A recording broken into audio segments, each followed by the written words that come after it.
Okay, welcome to the first episode of Candid Conversations, the small business Skype chronicles. And our first chronicle is with guest owner, business owner, Will Adams. The title of this showing, this chronicle is Closing Business Deals by Turning Product and or Service Features to Benefits. And our featured small business is Radio Joe's Amazing Sound Productions Incorporated, which is located in Louisville, Kentucky. The URL to this company will be available on the link, or I guess the text area for the publication of the video, and you'll be able to click on that.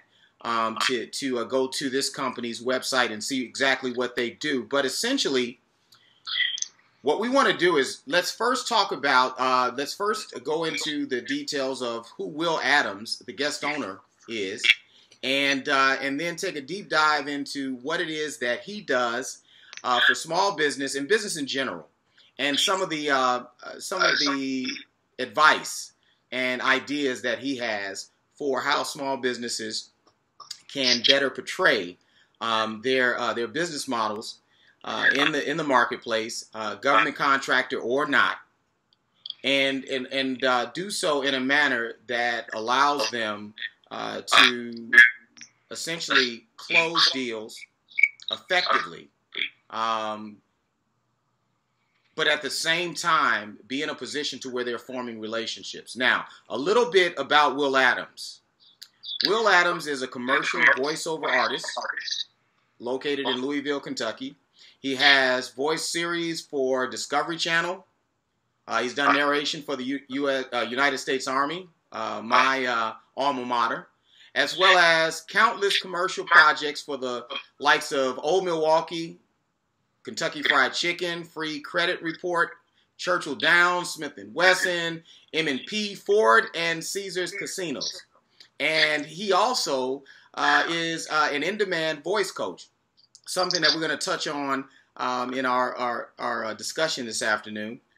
And then finally, he has a book that will be published next year on Putnam Press, and it's entitled Commercializing Your Natural Voice. And so without further ado, I would like to bring Mr. Will Adams into the conversation. And how are you doing this afternoon, sir? I'm good, Rudy. Coming to you live from the booth here at Radio Joe's. So it's been a busy day, but we're hanging on. Okay. Well, listen, I just wanted to share with anybody that might listen and view this video that Will and I have been in a perpetual dialogue for some time. As a small business owner, one of the things that that I recognized right off the bat was that here's a guy who's been through the rigmaroles of exactly what it takes to start a business and then to secondly run a business, which are two totally different things. But then more importantly, here's a guy who's taken the time to reflect on exactly what that definition is, and he is able to communicate it very effectively. And so I'm glad to have he and his company be our very first guest on the Candid Conversation series that we have initiated. And so, Will, what I want to ask you is, please tell us a little bit about, first of all, before we get into the exact services, the products that you offer, the difference between commercial broadcast network as opposed to the presentation of one's brand on the web, and how you differentiate that in your business model. Well, similar to what we do, we used to do radio commercials. Thus the name Radio Joe's, but that's really turned into these days audio products, and that means audio products for the web, longer form stuff on the web for your products, like short videos highlighting a product. And we do a lot of that. We've got a big portfolio, as most production companies do, of medical, commercials and audio products. Okay. let me ask you this. Relative to those products, how do your services, now these are the services that I know that you perform. And here's the thing. We talked this, Will. Most small businesses don't really understand the value of a company like yours until it is thrust upon them by angel investors or perhaps equity investors who see and recognize the necessity to expand their brand in a manner outside of what they control. And so one of the things I want to do is give you the opportunity to explain exactly how you do what you do in the context of any and every small business. So here are the services. You guys do executive speech consulting. Yes. You guys do demographic research. We take advantage of demographic research. We know how to find it and interpret it. Okay. And I want you to kind of, lay down a contextual foundation for that. But then you also write commercials. Yes. Record the commercials. You create jingles. And you also do sound design and equalization, a form of audio customization. What I want to give you the opportunity and give you the floor to do is to explain what it is that you do that would be of benefit to a small business owner when a small business owner doesn't recognize that this is an area that they need to invest in at an early stage in their growth trajectory. Okay, so much of your brand, at least the human part of your brand, is speech, and a lot of small business people don't think about how they encounter the public with their speech. Their on hold message, for instance. What is that? Is that is that you? Is that somebody at the office? That's something that people encounter. Once you have people on hold, you have products that you may need to sell. Your tires may be on sale this week. Are you going to let them just sit on hold, or are you going to sell them something while they're on hold? These are all things that small business people need to think about. Now, whether you need to do broadcast advertising or not, that really all depends on the size of your business. Sometimes it's a mistake to do that, whereas other times it's an essential thing to do that. But on the web, an audio company can save you a lot of time and bring up the quality of what you're doing. And the main thing we do is we save you time. If someone's yutzing around with some recording thing that they found on the web trying to record a message for their company, they're wasting hours and hours, and those people are income producers. They need to be on the line doing what they do. And so more, big companies use us all the time, but more and more small companies are figuring some of these things out and coming to us for these services. So let me ask you this. All right. So you're saying that essentially, and we, again, we all know that every entrepreneur out there believes that they can do everything, which may not be a fallacy, right? I mean, they may be, but they can't do everything perfectly or properly at the same time.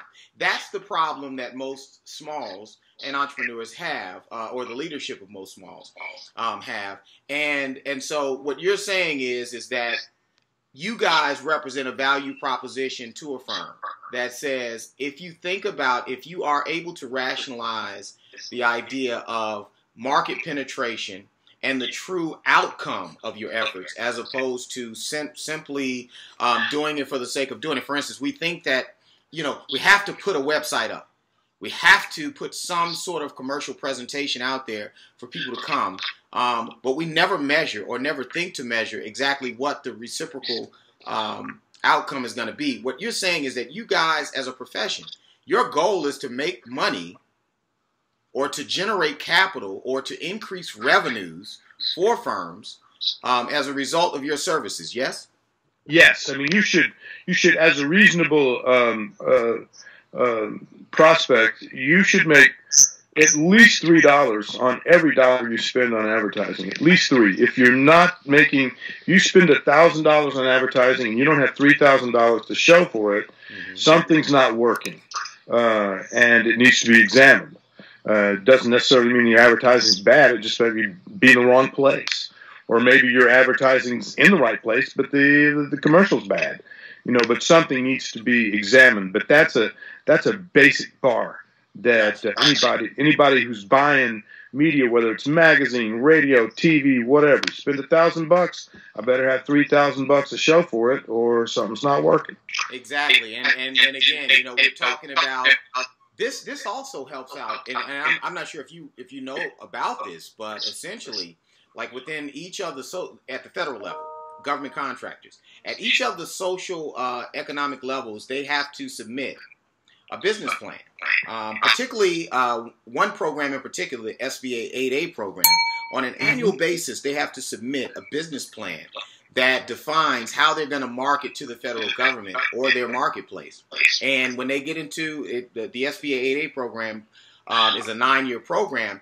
What happens it's broken into 2 segments.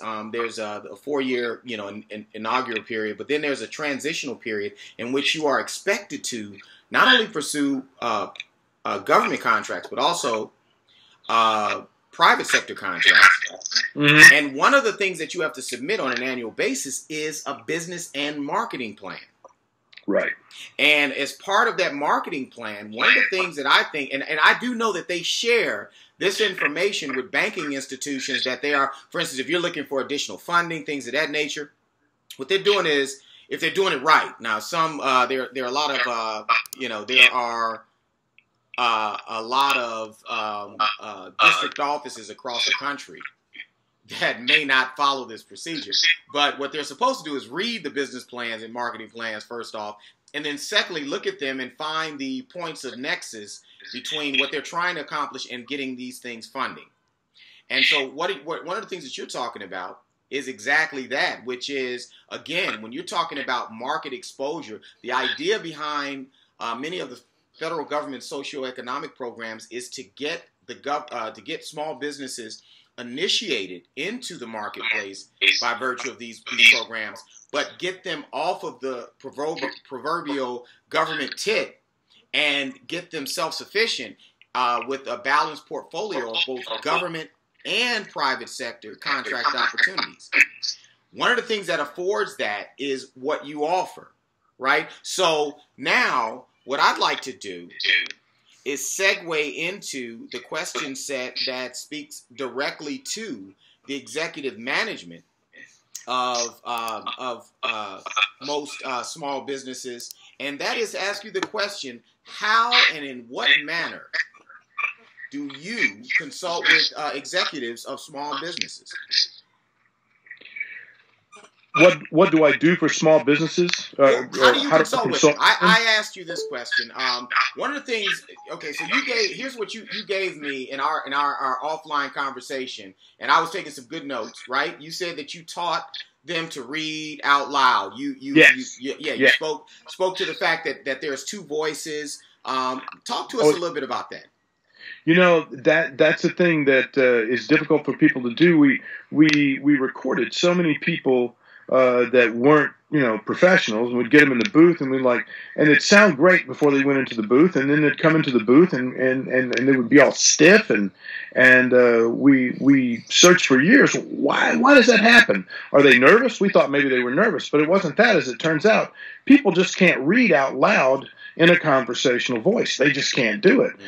We were taught in the 3rd grade to read out loud from a reader. It went around the room, and we sat there and just heart-stricken panic, man, as it become closer and closer. And then there it was. You'd stand up stripped, intellectually nude in front of your peers and mumble through some, Jack and Jill thing, and then sit down in a cold sweat. And that's our initial imprint of reading out loud in front of others. And so we teach people that the written word is supposed to be vocalized like you speak, not like you think the written word should sound. You need to turn it into your own words. And so there's a certain way we teach people to read and prepare to speak that helps them do that, and overcome really that child-stricken fear of reading out loud. Well, let me ask you this. Closing a deal. Well, you know that the lifeblood of every firm is closing deals. that turn into revenue generating endeavors. The question I have is, at the end of the day, if I'm an executive listening to this, I'm saying, hey man, you know what? If you're saying that the closing of the deal, any deal that I want to pursue, comes down to, in essence, how I communicate the message of my business, not so much the substance, but literally how I communicate it. Tell me definitively how you would go about doing that, and what would it entail on my part to get to the point where I'm where you say I should be. That would not guarantee a deal, certainly, but certainly in heighten the probability of closing a deal. You know, you want to be relaxed. And when you're in your conversational voice, or when you're using your conversational voice, you are at your most relaxed. And that's an important vibe to put off when you're closing a deal. People are tense. And so, you know, the better that you can present the facts or the features of your product, but in a natural voice, that it's coming truly from you, from your, and it sounds, you know, like it sounds organic, that you know these things. It puts the person at ease, and it allows you to more naturally turn, you know, the features of that product into a benefit that directly affects that person. Because sales, really, whether it's selling to the government or whether it's selling to B2B or whatever, it's still about relationships and about people. Mm-hmm. And you know, if you're stiff and you're having a difficult time getting through written materials, then that makes people uncomfortable. Whereas, you know, if you truly have a relaxed and trained sense of how to read stuff out loud, you're a good public speaker. You can present things well. And in these circumstances, these are where the big fish swim. You know, lots of guys can get in a room with one person or two people maybe and get on through the sale and stuff like that. But, you know, you're sitting there in front of, you know, 15, 20 procurement people for the government, and you're presenting, you know, some kind of thing that, you know, if it goes through, it's big. You know, you need to be able to do these things. And if you don't, you're not going to be fishing in the deep waters. You're just not. And the guys who are fishing in the deep waters know this stuff, and they're taking action to make sure it's in order. Right. You know, I can tell you, I liken presenting before a board of directors with presenting before a government procurement, board or group of procurement personnel, that type of thing. It's the same thing. You know, it's really a function of them recognizing some intangibles in you, presenting what they know is canned material, right? But they recognize something in you. And what you're saying is that your firm is able to not only portray that in the external messaging, but you're also able to train or to infuse certain characteristics into the executive management of Smalls, so that they can, in essence, perform in the same manner in which the corporate Fortune 500 company executives that you've trained perform. So I get that, and I'm hoping that comes across loud and clearly. Now, let me ask you this. You are located in Kentucky. Is that a hindrance to somebody in Los Angeles, California, or New York City? I mean, or Miami, Florida. How do I do business with you tangibly and not sacrifice the presence that I need to maintain in my day-to-day operations? Well, I mean, so much of it's digital now. I mean, the whole tyranny of place has been usurped by a tyranny of time. Mm-hmm.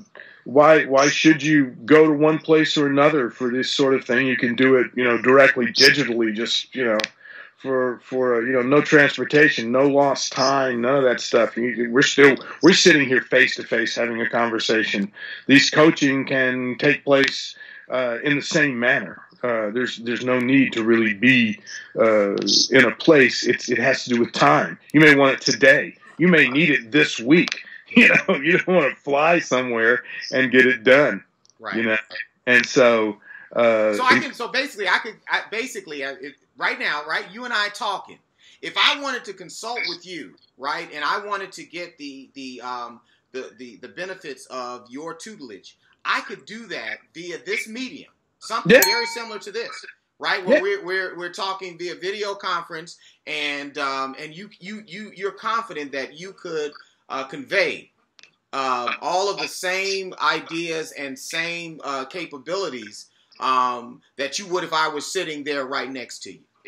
Sure, yeah, maybe even better, because you know, I had one student come here one time and he got rear-ended.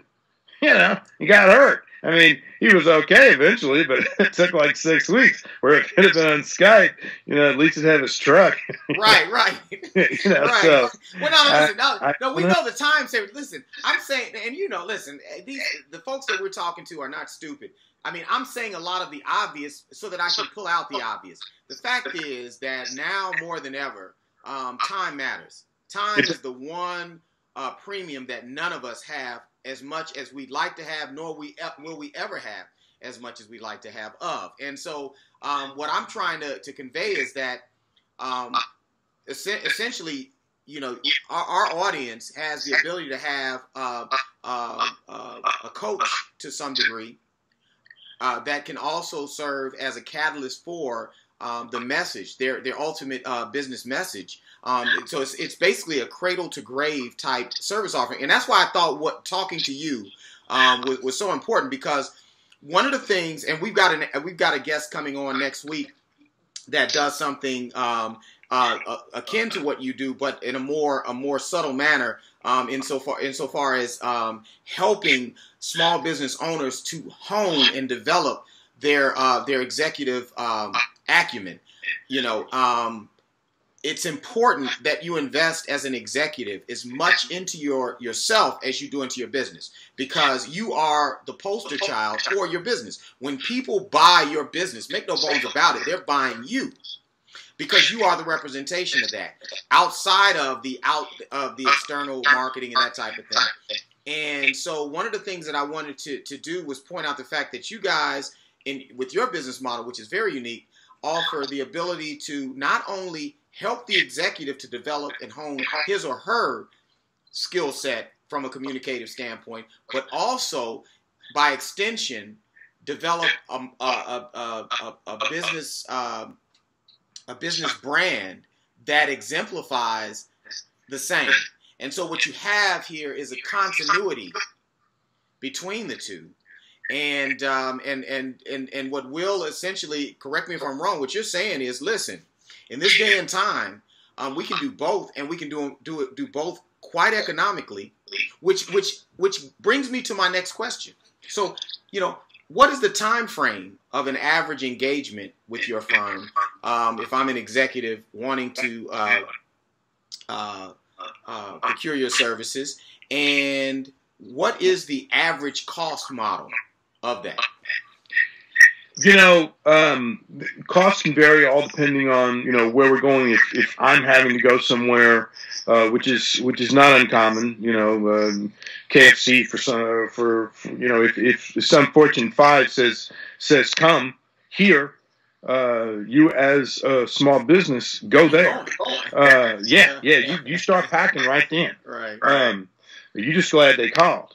But if someone like an individual just wanted to come to me, you know, just like and say, I'm a small business guy, I want to just be comfortable speaking, reading, doing this, that. It generally takes me about 4 weeks working with that person once a week to get them through it. And generally, you know, it's like do it like this over the web or whatever. It's like $550.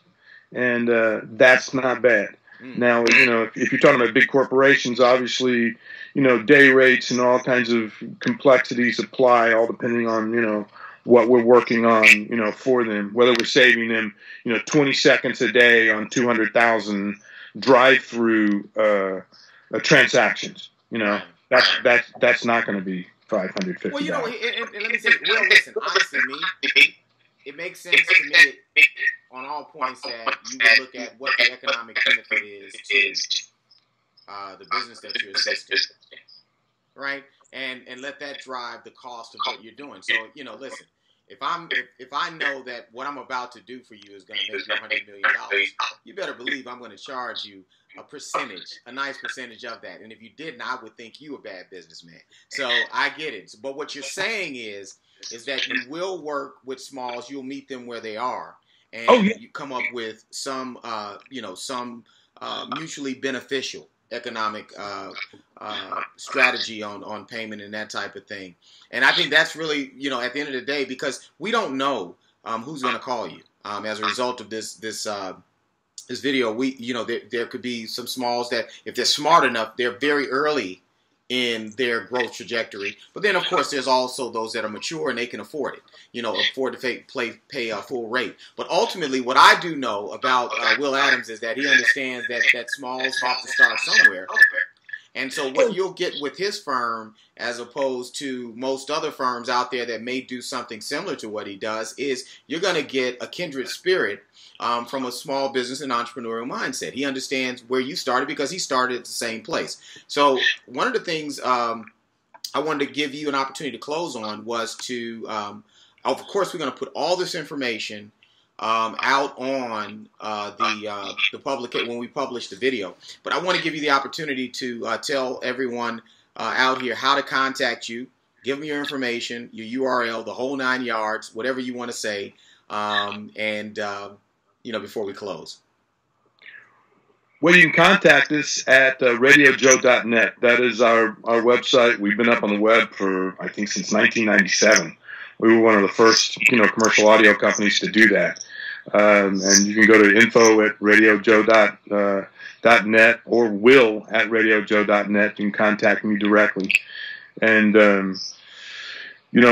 we have a whole range of things that we do. And we are, I get it, being a small business person. And, we have to hunt in packs. We can't be in the business of eating our own kind. We've got to pull together. Like I said, hunt in packs, and when we can, then we can be very, very successful. It's just that simple. Right. I totally agree. It's amazing that you say that, because I just watched what was it, the Jurassic Park. My favorite dinosaur was the Velociraptor, mainly because they hunted in packs intelligently, and they attacked their prey and took down very large prey as a result of operating intelligently together. And I think that is the best representation of what smalls have to be today, because let's face it, it's so much more competitive today than it was even 20 years ago, 10 years ago. And at the end of the day, you need every tool in the toolbox to expand not only your own personal brand, but also to expand the brands of the firms that you are affiliated with. And it's starting to take hold. It's a process, but it's starting to take hold. And so Will Adams and his firm are and represent, I think, a strong part of any small business's value proposition if they are sincerely trying to grow. Okay, all right. So here's what we got. Next week, we are going to be interviewing Al Spinks. Al Spinks is a former government contractor, and I'm not going to say too much here about him, but it's along the same central theme of executives being empowered intellectually as well as in communicative skills, so that you can represent yourself as a small business in the same fashion that a Fortune 500 company CEO would do. And we want to make sure that that you don't lose any business at all because of a lack of that capability. The other thing is we're going to be discussing various topics in the coming weeks in regards to financing, making sure that you understand the different options and preparing for those options for funding the growth of your business, which is very, very important. But then some operational issues we're going to talk about quite a bit. So without further ado, Will, is there anything else you want to say to our audience before we sign off? Just find the niche. Find the niche, understand it, go after it, and communicate with that demographic in that niche, and you'll be okay. It's all just about building relationships and finding that niche. You can do it. All right. Well, enough said. Will Adams, thank you so much, sir, for your time this afternoon. And we're signing off, Candid Conversation, and we'll see you next week. You guys have a productive week. Take care.